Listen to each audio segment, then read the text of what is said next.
Let me ask you a question. Have you heard of lucky girl syndrome? And as an ADHDer, you're wondering how you can make lucky girl syndrome and the law of assumption a little bit easier for you to manifest all the things that you want in life, or at the very least to get out of your head when you do fall into negative thinking, maybe reliving things in the past or catastrophizing the future. In this video, I am going to explain to you how to get lucky girl syndrome with 3 simple tactics that you can use right now today. So make sure you stick around till the end of this video because the 3rd tip is a game changer.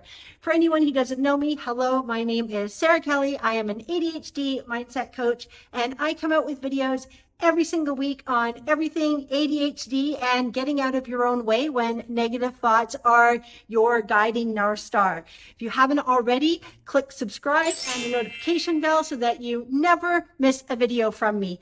All right, let's get into it. Lucky girl syndrome all comes down to our reticular activator system. And what our RAS, or reticular activator system, is a bundle of nerves at the back of our brainstem. It does a ton of things. And for the sake of this video and my lack of education, because I'm not a neuroscientist, I'm going to keep it really, really simple.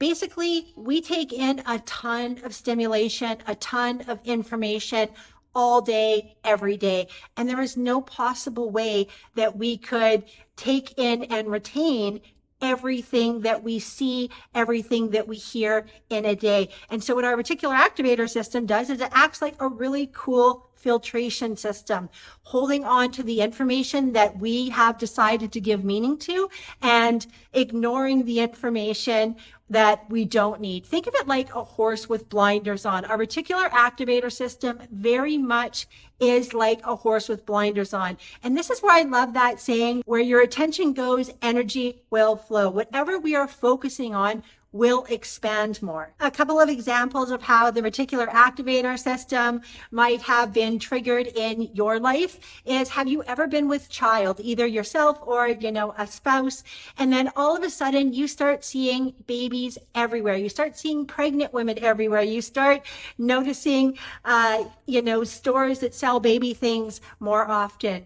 The secret is there's not actually any more babies or pregnant women while you're in that season of life. That is your reticular activator system, that part of your brain doing its job and showing you what you're focusing on. And of course, a massive event like having a child would dominate a lot of your thoughts. So it's natural that you're going to see way more pregnant people and babies during that season. If you don't have children, then you can use buying a new vehicle with that same example. We've all at some point, or at least most of us, been in the market to buy ourselves a vehicle. And as we are researching that and choosing the vehicle that we want to buy, maybe it's the color, the make, or the model, or the year, we're going to start noticing that vehicle everywhere. It's like, oh my goodness, I got a Jeep about 3 years ago. I have since sold it because gas is, but when I had the Jeep, I saw Jeeps everywhere. I thought, oh my gosh, does everybody have a Jeep?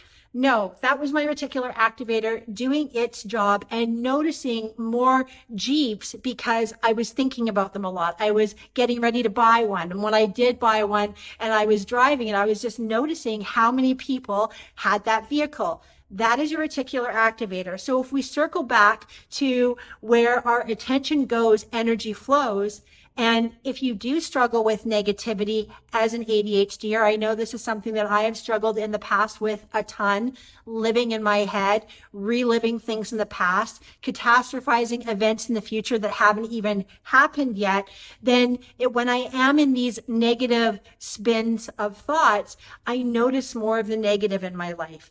When I'm late and I'm, freaking out about being late, I notice all the red lights that I'm stopped at. I don't notice the green lights that I got to go through. But if I were to take a inventory of getting from point A to point B, I probably went through just as many green lights as I did was stopped at the red lights. But because I was so focused on the fact that I was scared I was going to be late, and that's all I could think about, every barricade that confirmed that I was going to be late was what was highlighted in my brain. The first tip that I have to share with you is what we've already talked about. Where your attention goes, energy flows. If you notice yourself getting a little bit upset about something, or you see that your day is potentially going in the wrong direction, like maybe you woke up first thing in the morning and you stubbed your toe, don't declare it's going to be one of those days. Realize that what we focus on is going to expand. And if we're focusing on the negative, by design, our reticular activator, because the reticular activator, our brain, our subconscious mind, doesn't care if an event is good or bad. It will just show us more of what we're thinking about. And if we are focusing on what's not working, then we are going to see more of what's not working. So adopting the where my attention goes, the energy will flow can really put us into check, not necessarily when we're completely emotionally dysregulated or experiencing huge feelings or a catastrophe, but over the small things that maybe sometimes we could just step back and take a little bit of perspective on and not get as triggered as we would get. The second tip that I have for you is looking for the blessing in disguise in a situation. Let's say you are late and you are in your vehicle and there's a traffic jam and you need to get from point A to point B, but you are not going to be able to get there as quickly as you want. Instead of taking that time where you're stuck in traffic anyway, there's literally nothing that you can do except for maybe call the person who you're going to be late for that appointment for and say, hey, sorry, I'm stuck in traffic. What can you do with that time? Looking for the blessing in disguise in a situation that isn't favorable definitely trains your reticular activator to look for the more positive things in life rather than the negative things. And again, this comes back to where your attention goes, your energy flows. So if you're stuck in traffic and there's nothing you can do about getting there on time, what can you do during that time? Maybe you put on your favorite song and jam out and have a little dance party in your car. Maybe you call a loved one or put on your favorite podcast. This is how we really start training our brain to be more neutral and to look at the glass being half full instead of half empty. If any of this is resonating with you, please add a comment. Let me know what you're going to use or some additional tips that I can put into my toolbox. And if you haven't already, like this video. Let's push this video out to more people in the algorithm so that every ADHDer can learn how to use Lucky Girl Syndrome. My third tip is how to use affirmations so that they actually work and they are effective. Something that I've really struggled with mainstream mindfulness coaches and law of attraction gurus is that they say just use affirmations and everything will fall into place. Your subconscious mind doesn't know the difference between an affirmation and an actual event.